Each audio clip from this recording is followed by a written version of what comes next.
It's Peter Pan Day and Captain Cook is running. Let's cap the card for Aqueduct. Hi everyone, Matthew DeSantis here with NYRA Bets, and welcome to another episode of Capping the Card, where I go through all 11 races on Peter Pan Day at Aqueduct. And this is going to be a really fun card. But before we get into that, I want to remind you to press that like button and subscribe to NYRA Bets YouTube today. Subscribing is entirely free of cost, just notifies you when new videos drop on the network, whether it's race previews, full card analyses, handicapping and betting tutorials, Preakness content, and so much more. Listen, we're your one-stop shop for everything Triple Crown related, Saratoga related, fall racing related, Breeders' Cup related, Road to the Triple Crown related. We got you covered. All right. Like I said, it's going to be a great day on Saturday at Aqueduct. Belmont at the Big A meet underway. Peter Pan Day, top three finishers in the Peter Pan Stakes qualify for the Belmont Stakes if they want to go. And we'll get to that card a little bit later. But if this is your first time tuning in to Capping the Card, welcome. The premise is pretty straightforward. I go race 1 through 11. I give you my top pick. I give you my top value play. My top pick should be pretty self-explanatory. My top value play, well, sometimes there's a horse that I think is going to be a major win contender at pretty decent odds, usually 6-1 or higher, depending on the size of the field. And then other times, it's a horse that I think will just outrun their odds. Maybe a 12-1, 15-1 horse that I think has a chance to run second or third and be included in your vertical exotics. I'll try to call that out at the different races. So, like I said, it's a pretty straightforward process. Now, want to at least mention one more thing before we get into the picks for all 11 races, and that is the weather. What is the weather going to be like? I'm recording this Thursday night. Rain is going to start later this evening in the New York metro area. It's going to be very rainy on Friday. Okay, we're going to get a lot of rain on Friday. Saturday, though, it looks like the rain is going to stop early morning, well before maybe we're all awake. And for the day of racing, it should be nice. So the track will be drying out throughout the day. I would imagine we will be probably good in terms of a turf course. They may take one of the early races off, but I do not think the stakes races are in any doubt in terms of the turf course.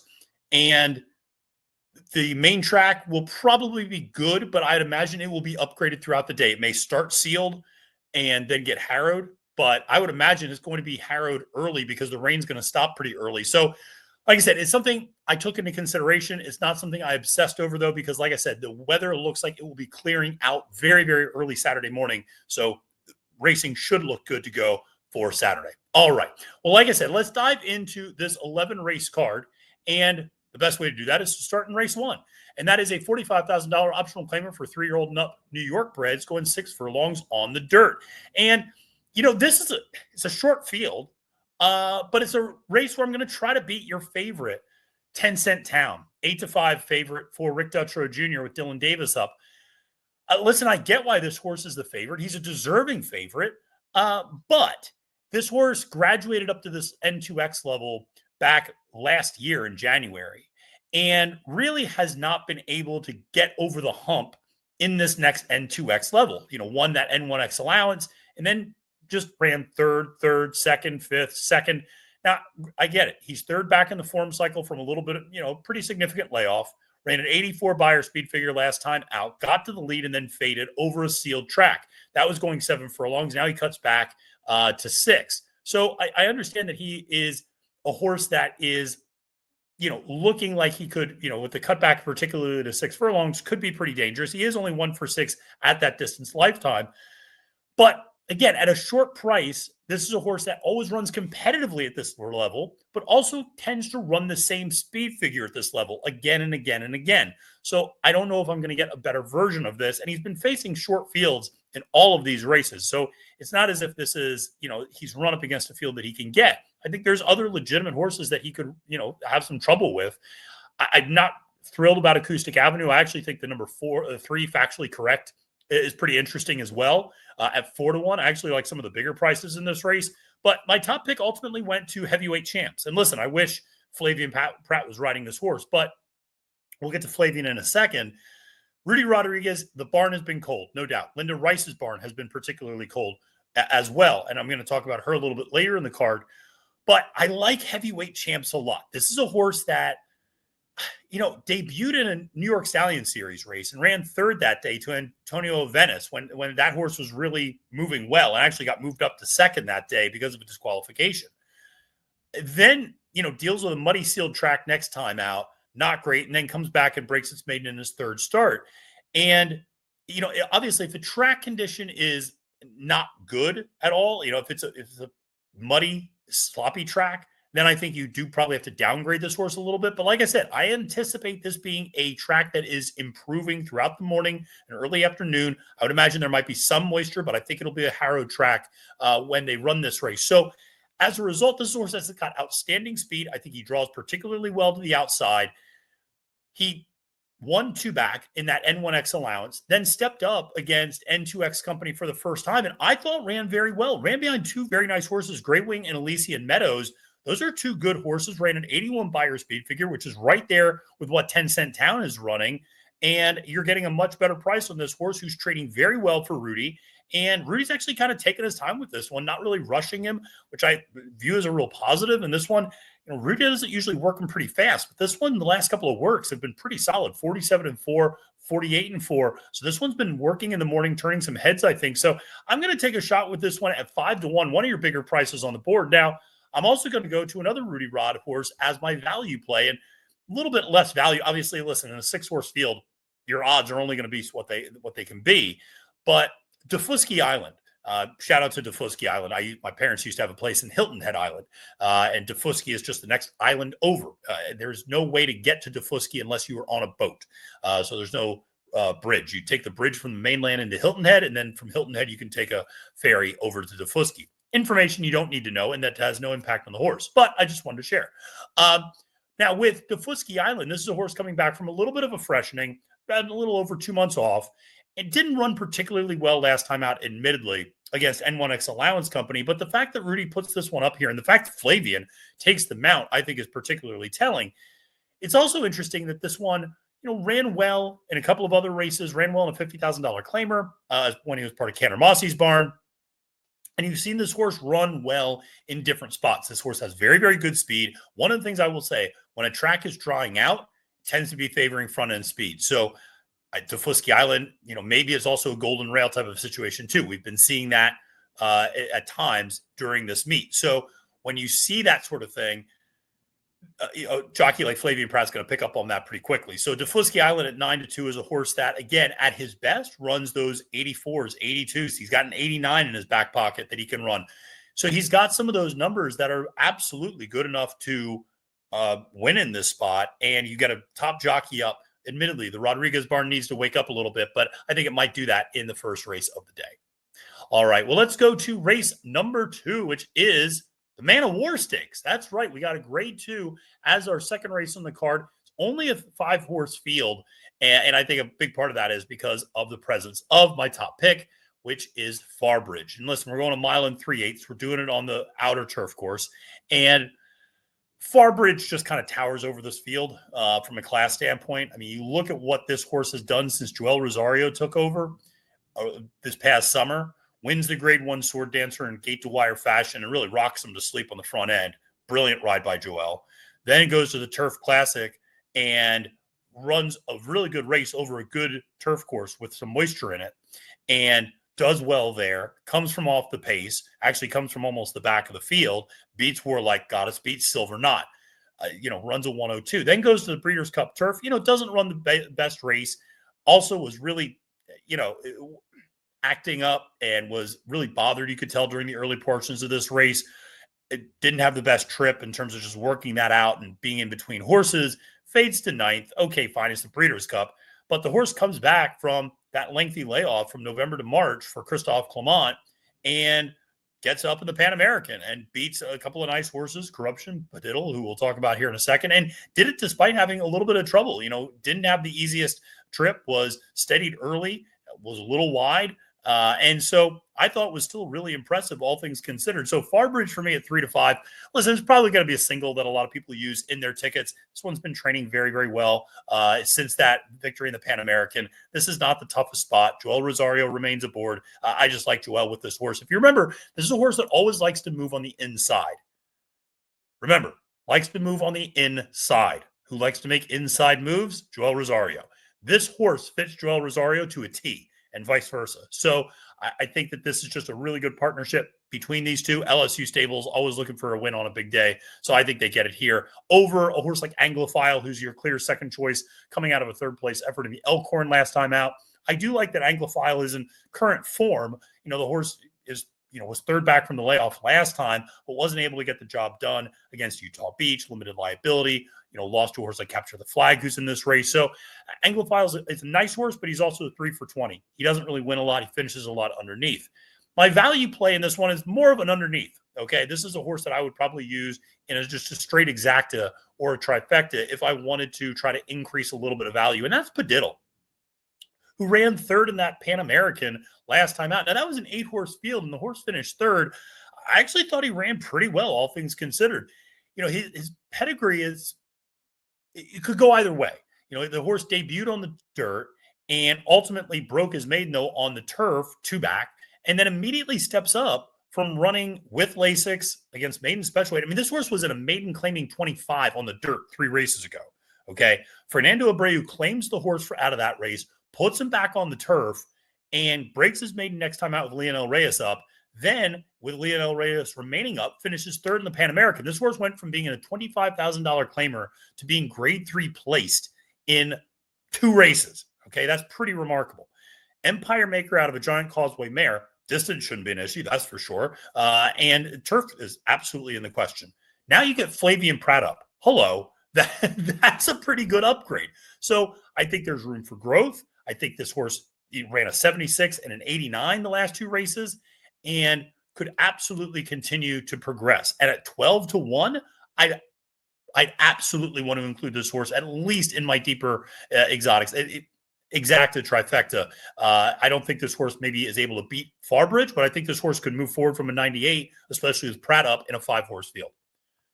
All right. Well, let's go to race number 3 on the card, which is a $50,000 starter allowance. And this one is going 6 furlongs on the main track for 3-year-olds and up. And I told you we get to Linda Rice. And listen, Linda's 0 for 13. She's actually like 0 for 34 over the last, I want to say 3 weeks. And so I will. That's Gary Coleman joke. Yeah, she's 0 for 34 over the last 3 weeks. Not great. Now, the good news is that she's coming up close. So, for instance, during the Belmont at the Big A meet, she's 0 for 13, but she's got 5 second-place finishes. So her horses are running, they're just not winning. And I always make a distinction as opposed to when a trainer's 0 for 13 and there was only 1 in the money finish. And I go, yikes. This barn is really cold right now. Linda's barn's cold, but it's also catching some bad luck, some unfortunate rides, et cetera. So I think that her barn, will fire. Linda's happens sometimes with Linda at the tail end of one meet, at the start of another meet.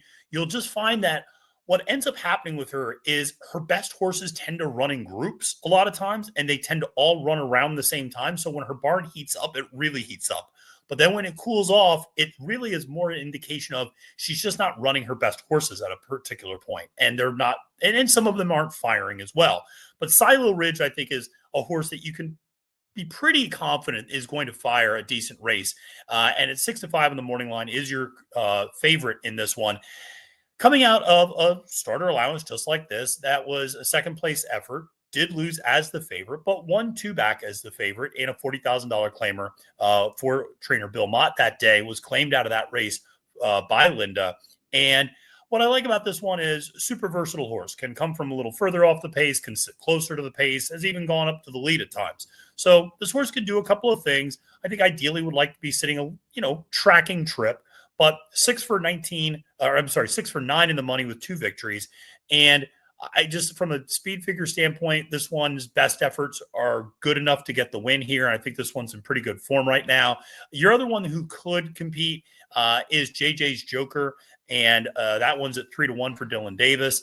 And you have Wayne Potts as the trainer for that. And Potts is, going along okay, but it's only winning at a 9% clip this year. So again, I'm willing to try to beat that horse a little bit, who's only 1 for 5 at the distance. So I think Silo Ridge just makes a lot of sense here. The horse always runs well at 6 furlongs, has traditionally run well during the Belmont at the Big A meet. those first two career starts in Saratoga, if you wipe those out, you see what the horse has done at Aqueduct. Has always run pretty well. Really only one bad start, and that was off the bench one time in an N1X allowance where the horse just really kind of tired against very, very good company like Crazy Mason.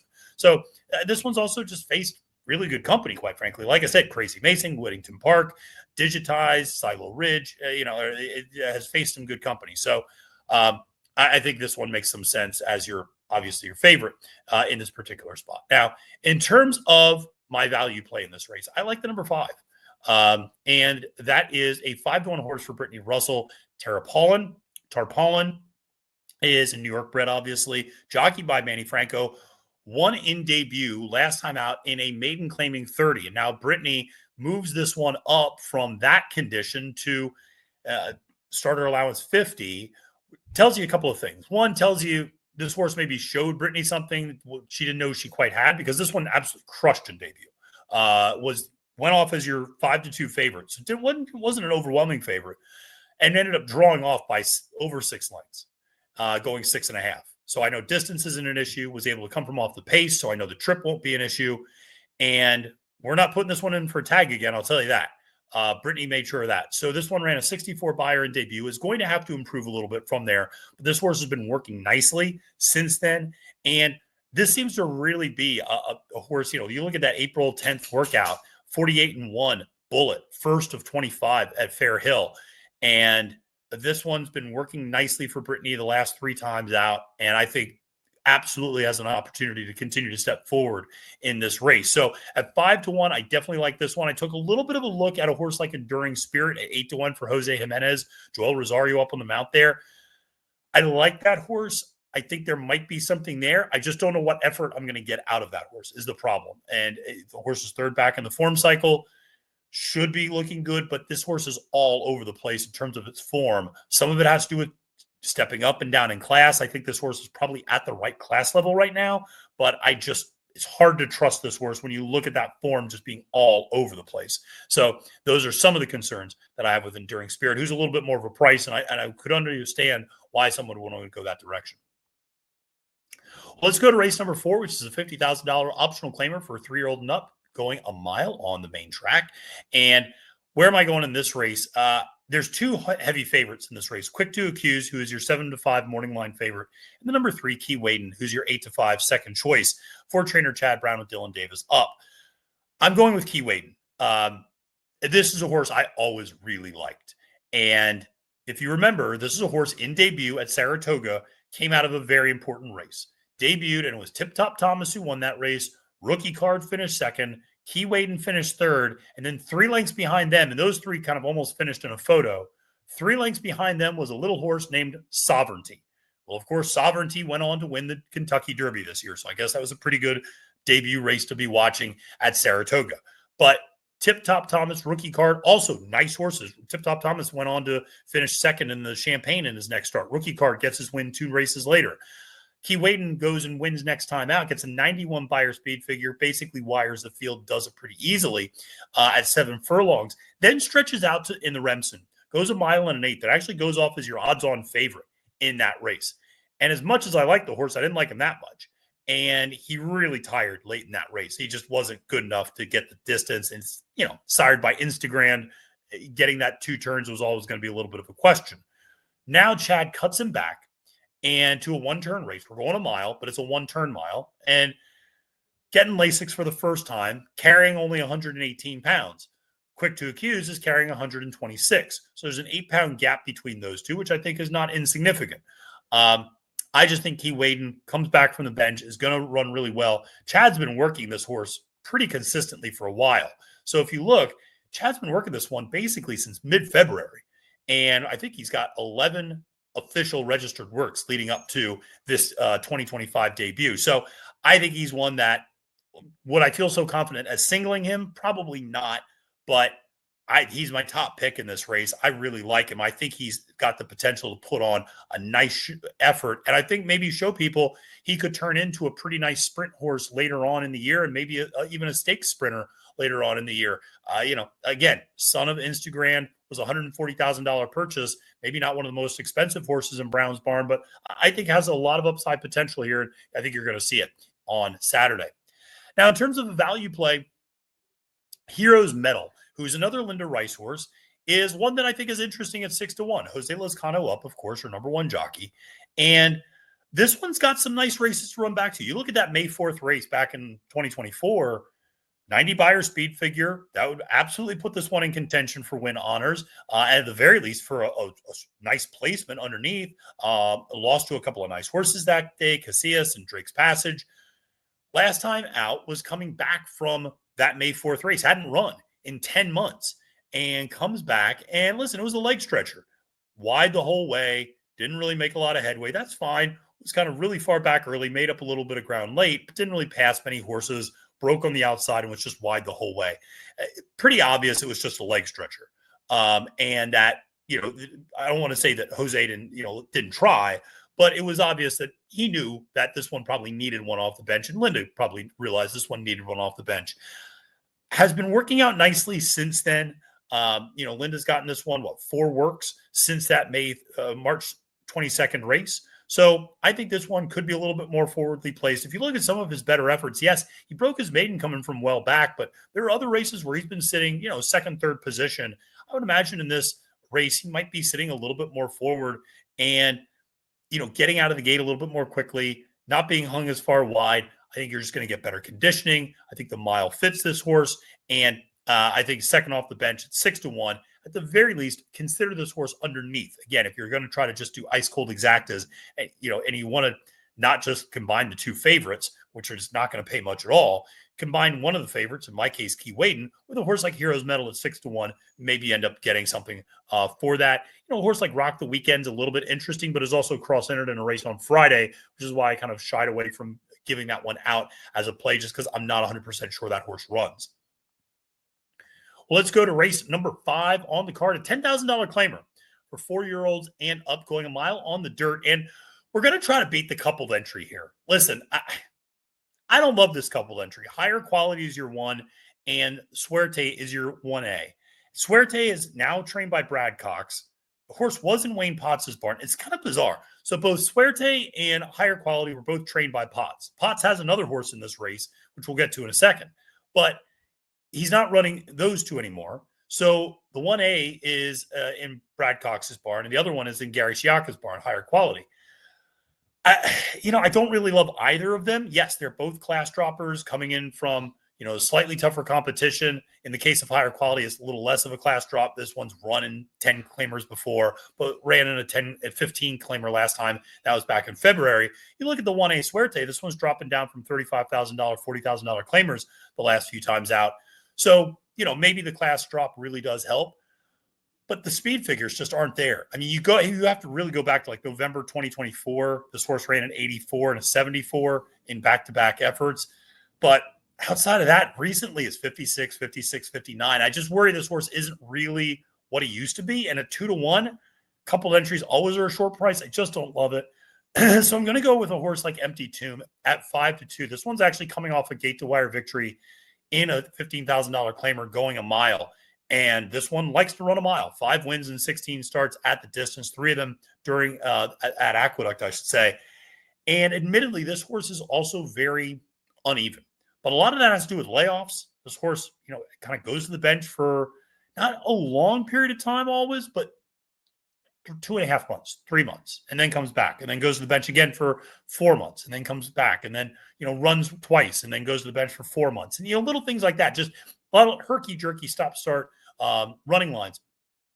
So this one was second back from the layoff last time, ran a really big race in a 6-horse field. Now we're running for 10, claiming 10, okay?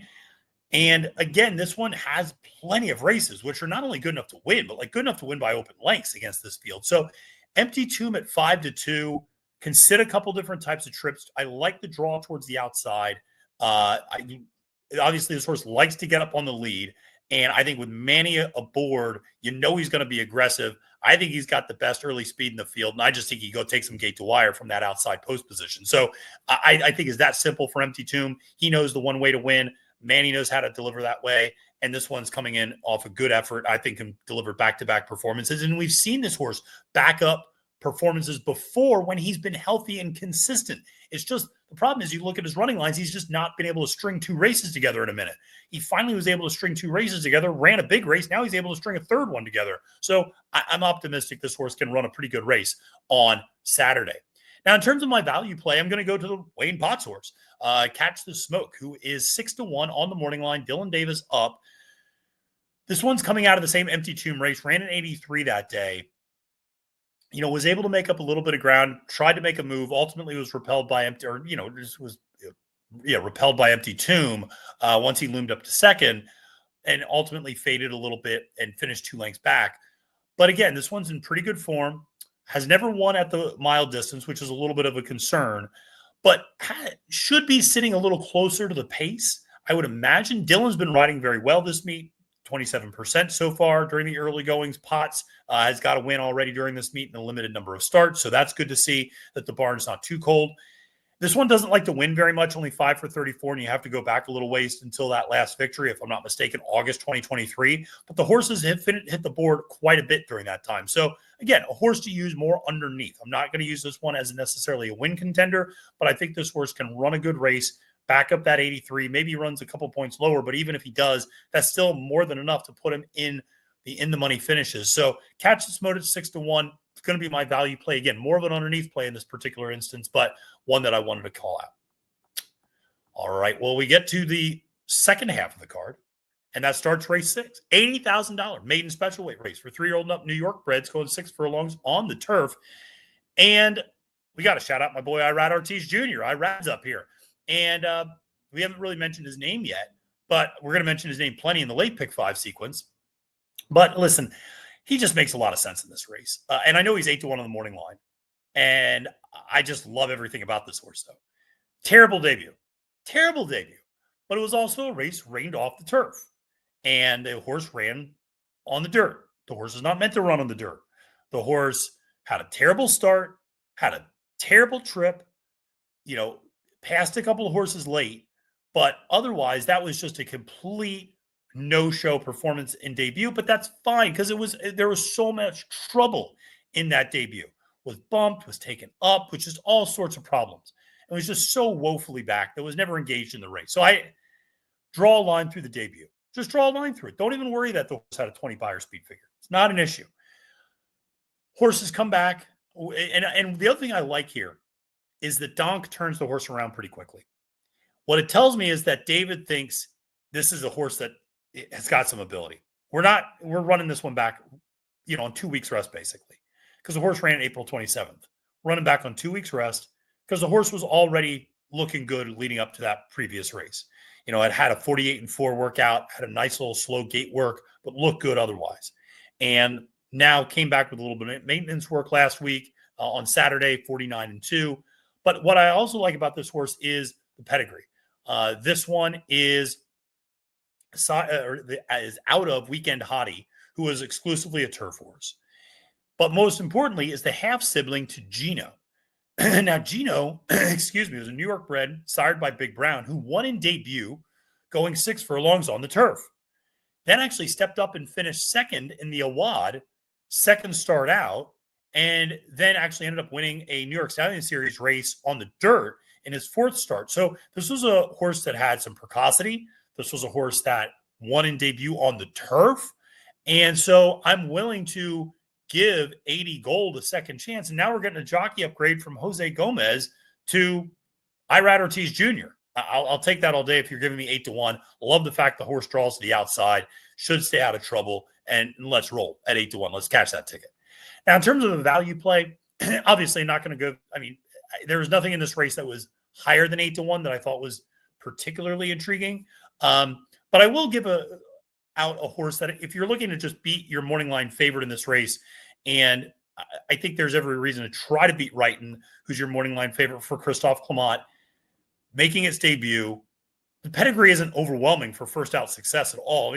Contheros is a perfectly good sire, but again, I'm not drooling over this one. It's got a nice gate work, 3 back, no two ways about it. But again, I think this horse is beatable. And I think more importantly, This horse is breaking from the inside rail in a 6 furlong sprint. I don't love that position. So as a result, my value play, if you're going to try to beat this favorite, you could also use Tango Tango, who's a first-time starter for Tom Morley, sired by War Dancer, obviously great influence there that I like. And this one, again, has some turf you look at in the background. And, this one is the half to Dashing Dan, who actually won second start on the turf going along. And the first one was a little bit of just a troubled trip, but ultimately second calling got the win on the turf. So there's some turf success in this family, which I like to see. And you get Manny Franco up. This one's got a couple of nice works, a 48 flat gate work, 3-back, comes into this race with a 48 and 1 work. So this horse is working well for Morley, who's got a win in the meet already. Manny up. That's always a good team, 24% over the last year. So I like to see that combination. And again, if you're trying to beat a couple of the top choices, Tango Tango at 9-2 presents you good value. And like I said, I'm going to take a swing with my top choice, 80 Gold, at 8-1. All right, well, let's get to the late pick 5. And that starts off with the John A. Nehrude. And I'm going to, it's funny. There were some short prices we took in the early pick 5. We're going to, by and large, stay away from favorites in this late pick 5. I think I only have one, in this sequence, if I'm not mistaken. And I'm going to try to beat the number 3, What You Talking About, for Wesley Ward, who is a perfect 2 for 2 in his entry so far during the Belmont the Big A meet. This one is stepping up from $45,000 state-bred optional claimers to a grade 2. All right. I'm sorry, grade 3. Admittedly, this horse is working beautifully down at Keeneland. Okay. Couple of bullets coming into this race. Ward is always good off these layoffs. The horse hasn't run since mid-January. Irad is up. I get it. This horse looks cranked. This horse also couldn't beat Vetriano and Lock and Key. So, at some point you got to beat these horses. Now, the last time out he freaked. He beat Aguilos the Great. He wins by 8 lengths, runs a 106 Beyer speed figure. Listen, if he runs a 106, we're all running for not just second. We might be running for third or fourth place. All right. So I get it. I do. At 6-5 off the bench, stepping up against Open Company for the first time in a graded stakes race, I'm going to try to beat this horse. All right. That's just the way my mentality is. Who am I going to use to beat the horse? I think you could go a couple of directions. I do. I think Anarchist is a little bit interesting at 7-2 for Doug O'Neill, although I'm a little worried about shipping in. Full Moon Madness is where I'm going, though, as my top selection. This one won the grade 3 Tom Fool 2-back. The Carter was just kind of over its head and faded late in that race, going 7 furlongs. Cut back to 6, which is a good distance for this horse. 3 for 6 winning lifetime. Likes the track. 6 for 10 in the exacta lifetime. And had been on an upward trajectory prior to that Carter. Because you look, and this horse was going 88, 92, 92, 98. So this was a horse that was running up against some good competition, was losing to a horse like Maximus Meridius, but otherwise was running really, really well. Beat a horse like Surveillance, who's also in this race a couple of times. And then, like I said, last time was maybe a little too deep of water, maybe a little too far in terms of distance. But I think the 6 furlongs here is perfect. This horse does need to get out of the gate pretty well, but has Manny aboard, which I think is a positive. And it leads me to my value play, who could be the fly in the ointment, honestly, for Full Moon Madness. And that is Silver Slugger, who is 8-1 from Juana Villa. And this is a horse that's got outstanding speed. If this horse breaks, it could make Full Moon Madness's job a little bit harder. Although if this one breaks like a rocket ship, Manny's probably happy to just track from the inside position and sit second. This horse can rate a little bit off the pace, but generally does prefer to be pretty close to the lead. Silver Slugger needs the lead. No two ways about it. This one is 3 for 5 winning at the distance, is coming off a career best 93 Beyer speed figure, is switching off Lasix. Now, you might say, Matthew, the 2 times this horse ran off Lasix has been a disaster. It's true. The first time, the horse was eased in the stretch all the way back in 2022, okay, in the Future Stars at Parks. So, not great. But that horse also, it didn't break that day at all. It was 15 lengths back at first call, which was a non-starter. How great is Nate won that race, by the way? And that's the horse that actually was the riderless horse that won the Gotham a couple of years ago. Anyway, horse goes to the bench for like 14 months, comes back, breaks its maiden. And then really since then has shown the ability to do a few things. This horse earlier on has been able to come from off the pace. Actually sat second, sat fourth in a couple of victories against lesser company, claiming competition. Then stepped up in the Pelican Stakes, ran against Nutella, Carmel Trip, Life is Precious. And again, what happened, just got off to a bad start that day. It was off slow and just never got into the flow of the race. Finished sixth, ultimately, only 3 lengths back. It wasn't terrible. So I think the horse can run off Lasix. It's just a matter of this horse hasn't been needing to do that. The last 3 times out has looked fantastic. So I just think this one is in top form right now. 8-1, Junior Alvarado up.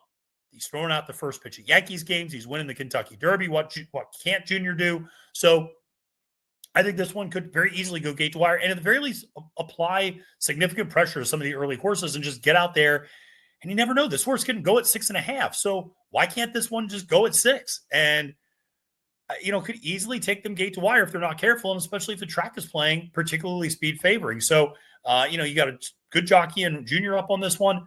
So, again, I'm going to try to beat the favorite in a short field here in the John A. Nehru.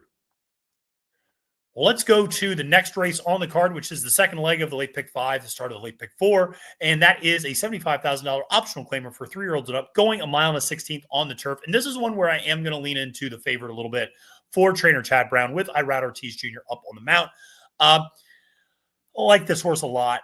This horse is kind of second back from a pretty significant layoff. This horse actually ran back in the Virginia Derby in September 2023 and wasn't seen from then until February 2025. So you're talking almost 18 months at that point, 17 months. And comes back last time out in a $62,000 optional claimer at Gulfstream Park. Runs a pretty damn good race, actually. Runs an 84 buyer off the bench to Degree of Risk, who's a nice horse, and passed everybody else and finished second that day.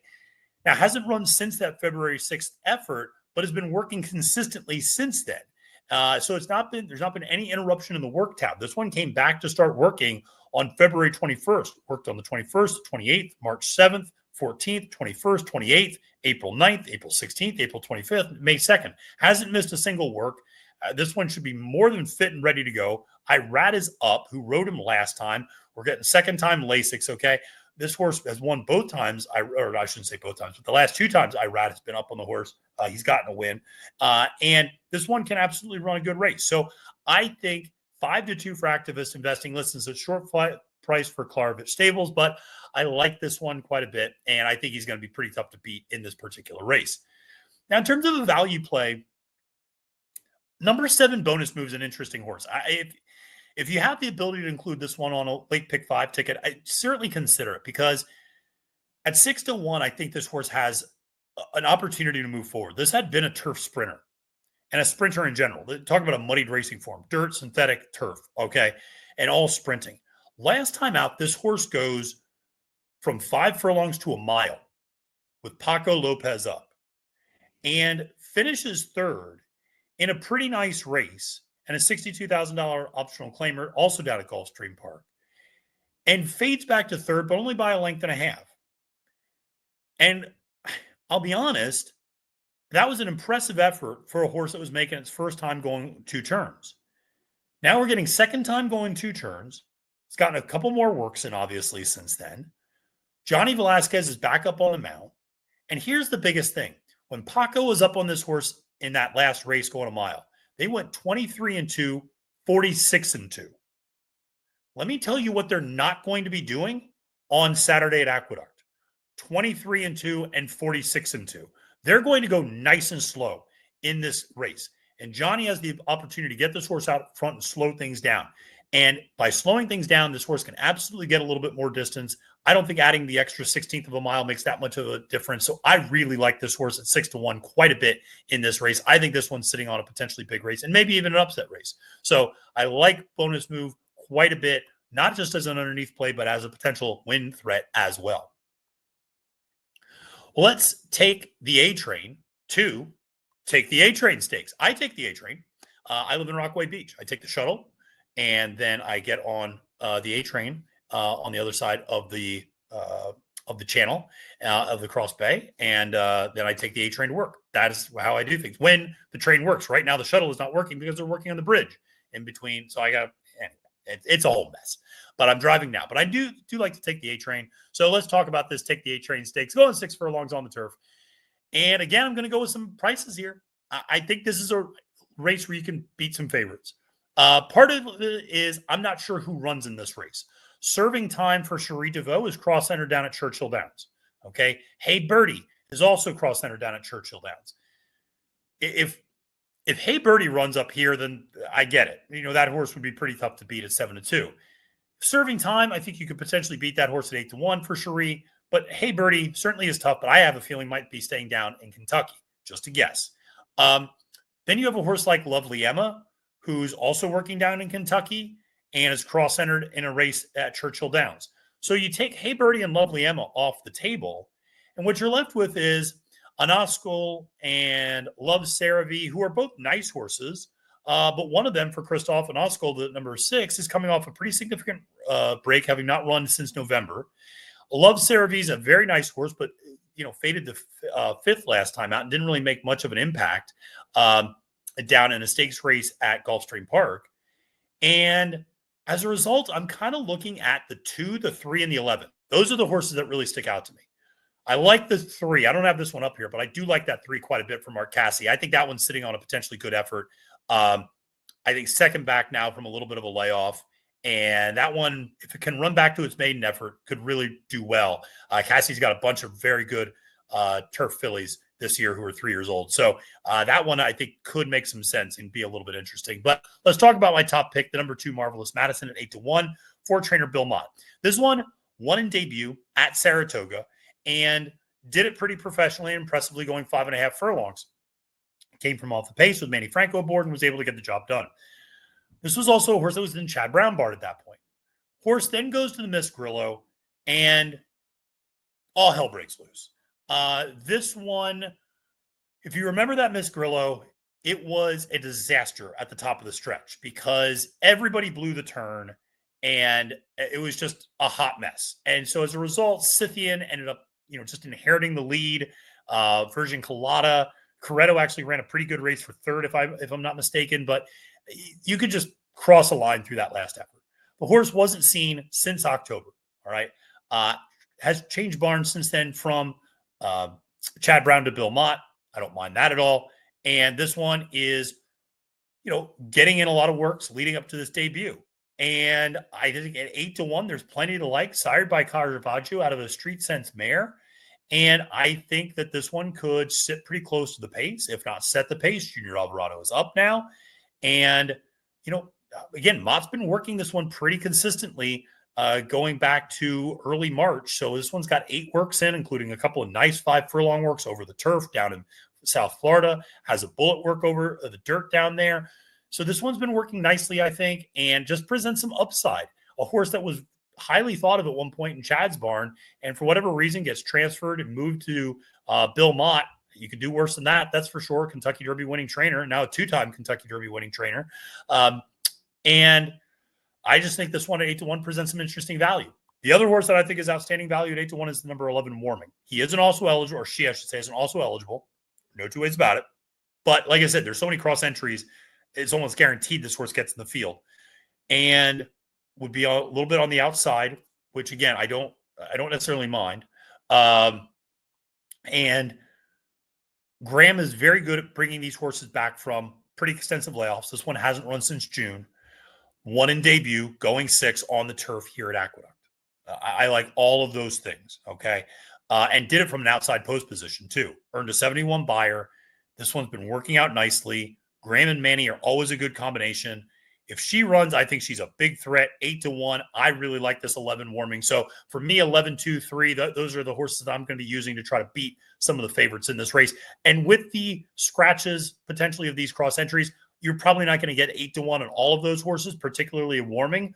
But I think you'll get an honest price on some of them. So I think Marvelous Madison, again, we're getting back to what she does best. Having won sprinting in debut, now we get back to going 6 furlongs. I think that makes a lot of sense. Disco Star, same sort of a thing. Broke its maiden going 6, faded at a mile. Now we're going back to 6. I think, again, makes a lot of sense. All right, well, let's get to the Ruffian Stakes. And, this one's interesting because, again, because of the draw of the Serena Song on Sunday at Monmouth, this one also has some cross entries. Take the Money Honey, Morning Matcha, Catherine Wheel, all cross entered down at Monmouth Park. and Claret Barrette is also cross-entered at Gulfstream Park. So this one, again, could see a decline in the number of horses in it. While my main squeeze is not my top choice, I'm using that horse on all tickets. So, don't at me. I know this horse is very good, very capable of winning this race. Coming out of a third place finish in the Grade 1 Madison last time out, is 2 for 2 at this distance, 3 for 4 at Aqueduct. So there's plenty to like there with my main squeeze. I absolutely get it. And so I'm just going to try to beat this horse, who likes to come from a little off the pace and sometimes can give herself too much to do. Okay. And so as a result, I'm going to go to the far outside and headline numbers at 6-1 for Chad Brown with Dylan Davis up. This horse won the top flight last time out. And here's the thing, has outstanding speed. And I think that could potentially mess my main squeeze up, because I think headline numbers is going to break like a rocket next to her, crossover. And I could see my main squeeze getting pushed back a little further than she normally would like to be. Normally, she likes to be within a length or two of the pace if she's going to turn in her best efforts. She can come from further back, but she usually runs out of ground when she does that. So again, headline numbers at 6-1, a horse that's been moving in the right direction, a horse that always had a promising future, debuted at a mile at Aqueduct, and oh, by the way, then just won the race by 11 3/4 lengths with Flavian Pratt up. Hadn't, been able to really string together some races for a while, but, came off the bench back in January, ran not great, but just kind of, didn't have the easiest trip that day as well. Then goes up into a stakes company, runs second to Sea Dancer and the Nellie Morris, I should say, down at Laurel. Then Chad brings this one up to go 2 turns over a sloppy sealed track in the top flight, gets the win over Alpine Princess. And yes, it was only a 4-horse field, but did it in gate-to-wire fashion. And impressively, we're cutting back to a 1-turn mile. As I said, the horse won and debuted at a 1-turn mile. That shouldn't be an issue. Sired by Gunrunner out of a Curlin mare. So if there's water in the track, it shouldn't be an issue as well. And indeed, one of her wins last time out did come over a wet track. So if it is still a little bit of a good surface, that should not be an issue at all. I like the outside post, and I think this one just breaks and gets to the front and doesn't look back. So headline numbers, my top choice at 6-1. A horse that I think is going to present value and maybe even an upset possibility is another daughter of Gunrunner, and that is the number 9 Gunsong. This is the horse that almost beat Torpedo Anna at 44-1 last year in the Cotillion. Won the Catherine Sophia, finished second to Scalable by less than a length in the Monmouth Oaks. It's a nice horse. Then comes and finishes second by a head to Tarifa in the Mother Goose. Again, this is a nice horse for Mark Hennig, Johnny Velasquez up. The horse isn't seen from October until March. Comes back in March in that optional claimer that was very heavily hyped because it was her and Just FYI. Literate ends up winning that race and kind of upsetting the story. But it's important to remember, Gunsong went off as the favorite that day, as the 4-5 favorite over Just FYI. Now, Just FYI ends up running a terrible race, second start off the bench in the double dog dare, and is eased up and all sorts of issues in that race. But this feels like this was a leg stretcher for this particular horse. That 75 buyer from that optional claimer, I don't read too much into it, because Mark Hennig then goes back to the drawing board right after that race, and this horse has 5 works leading up to this one and some very fast works as well. You look at those last 4 works, 48-1, 46-4, 48-2 bullet, 47-3 coming into this race. That was 5th out of 145. I think the screws are now tightened on this horse. 8-1 would be a great gift if you're able to get it. At her best, she is absolutely able to do this. And I think a 1-turn mile sets up nicely for her. She's won a 1-turn mile before down at Gulfstream Park, so she can do this distance. That's not a problem. And I think, again, her best effort is good enough to win in here. So I think Gunsong 8-1 is a little bit interesting. Another horse I should say might be a little bit interesting is a horse like Jody's Pride, who I think is more of a sprinter. And, the people who thought that she could beat Torpedo Anna and the Aziri, that's funny. Again, there's a time and a place to beat Torpedo Anna, and it was the last time out, not 3 starts ago. So I think Jody's Pride, though, at 5-1 presents a little bit of value as well. Certainly another horse to consider, including if you're going to try to beat my main squeeze. All right, well, let's go to the last race on the card, which is the Peter Pan Stakes. And let's talk about this race going 1 1/8 on the dirt, grade 3. We always love the Peter Pan Stakes. Remember, this is the race that yielded Arcangelo a couple of years ago, who used this race as a springboard to the Belmont and then eventually the Travers. And last year was Antiquarian, who won this race. And, that horse has kind of started off his 2025 season with a victory. And I think a lot of people are expecting a lot from Antiquarian this year. So excited for that. This horse, this race, I should say, features some interesting horses. A bunch of horses that were on the Derby Trail, like Vassimo, like Hill Road, and like Captain Cook. Now, Captain Cook running on the Peter Pan undercard is pretty fantastic. I know it's Captain Hook, not Captain Cook, but still, it's pretty cute. I don't think this horse gets a mile and an eighth. I know the horse got the mile and an eighth at the Withers. They also went 49 flat and 113 and 3. I don't see them going 49 flat and 113 and 3. I'm sorry, I just don't. So, to me, Captain Cook is a toss. I'm going to try to beat this horse. He could be lone speed. But here's the thing. I don't know if he wants to be lone speed. Also, Rick Dutrow Jr., 0 for 3 to start this meet. None of his horses have even hit the board. When they went a little faster last time out in the Wood Memorial, faded back to fourth. I know on speed figures, this horse probably is the class of the field. I get it. I just don't like this horse at all. And I think going a mile and an eighth with any sort of pace pressure, forget about it. And if this horse tries to sit behind some horses like Vassimo or Uncaged, who I'll get to in a second, I also don't like his chances. So I'm kind of out on this horse at 2-1 particularly. Hill Road is a horse that I'm also going to try to beat for trainer Chad Brown. I know this one was pointing towards the Wood Memorial. Looked really good leading up to that race. Spiked a fever, had to go to the bench for a while, came back, has been working nicely for Chad, is a bit more of a deep closer. But here's the thing, and there's no getting around it. This horse is, finished third twice in the United States by a total of 11 lengths. It's not like the horse has been close to winning. All right. Now, granted, those were the Breeders' Cup Juvenile and the Tampa Bay Derby, but still, the two horses he lost to in the Tampa Bay Derby came back to dead heat for last in the Bluegrass. Now, Owen Almighty then goes to finish fifth in the Kentucky Derby. Chance McPatrick, though, is going to become a one-turn horse again. So, Hill Road didn't show any additional speed last time out with the blinkers on. I feel like the pace dynamics might not be there with him. He does get Flavian Pratt up, which is a plus, but I'm going to try to beat a Hill Road as well. As a result, the two horses I looked at were the Pletcher horses, Vassimo and Uncaged. Vassimo I like, but I do wonder if I wonder how good he is really. He won his in debut pretty easy down at Gulfstream Park in a pretty low maiden special weight race, and was also disqualified from purse money due to a positive test, and then ends up winning next time out with Lasix. The two efforts in the Risen Star and the Louisiana Derby leave a little bit to be desired, though I would argue the Risen Star is not as bad as it looks just because magnitude freaked that day. And so the margin of defeat looks a lot more inflated than it actually is. But still, this one is probably going to send from the inside with Irad up, is going to be part of the early dynamic. I would imagine be sitting a pocket trip. The horse that I'm ultimately going to is Uncaged. I think this horse is sitting on a huge effort. And this horse won in debut at Saratoga and beat a pair of horses who went on to be stakes winners. Beat a horse in I Got Game who won the Ozark, and beat Cyclone State, who ended up going on to win the Jerome. So this beat some nice horses in debut. Now, then goes to the bench for the better part of 7 months, comes back in a 6 furlong optional claimer. This is a horse sired by Curlin out of a Pioneer of the Nile mare. 6 furlongs on the dirt is not what we need to be doing, okay? And this one, finishes fourth that day.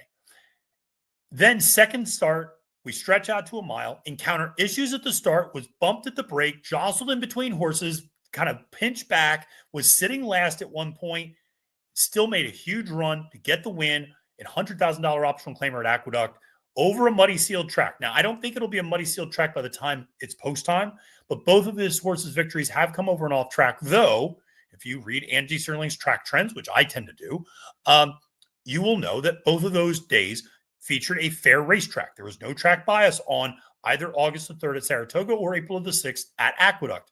As a result, I trust those numbers. I trust those performances. I think this horse is going to show slightly better speed stretching out, especially with Kendrick aboard. I think we clean up some of the gate issues. We get this horse out there. Either this horse tracks or gets to the lead. And I think the pedigree kicks in, and this horse wants to go 2 turns. This horse wants to go a mile and an eighth. I think this horse 8-1 is outstanding value, my top pick in this race, and has shown the ability to come from off the pace. But like I said, I think has the ability to sit a lot closer than he has in the past. I love this horse's value at 8-1. Now, my value play is Vassimo. And I think Vassimo is a logical horse to use if you're going to try to beat Captain Cook. Because like I said, I'm not a huge believer in Captain Cook and Hill Road. I also think McAfee's an interesting horse to use as well. That's one getting the blinkers on at 8-1 for Rick Dutrow Jr., who is the half to Torpedo Anna and has gotten progressively faster in every single start.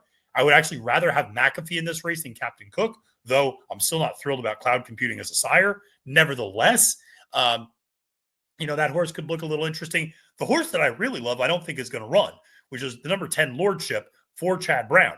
I don't think that horse runs at all because he's cross-centered in the Long Branch Stakes on Saturday down at Monmouth Park. I think he ultimately runs there. If he runs up here at 12-1, good Lord, I love that horse at that price. I think that was a little bit of a troubled maiden breaker at Tampa Bay Downs. Chad's had success with horses making their second start and stepping up to Graded Stakes Company, whether it was early voting, whether it was Chancellor McPatrick, obviously ran second with Sierra Leone, so he can do this. And the horse is a full sibling to Hall of Fame, who won a grade 3 2 races back and just finished third, I should say, to Most Wanted and Fierceness in the Ali Sheba last weekend. So a lot to like there for Lordship, but I think Lordship ultimately runs in Jersey on Saturday.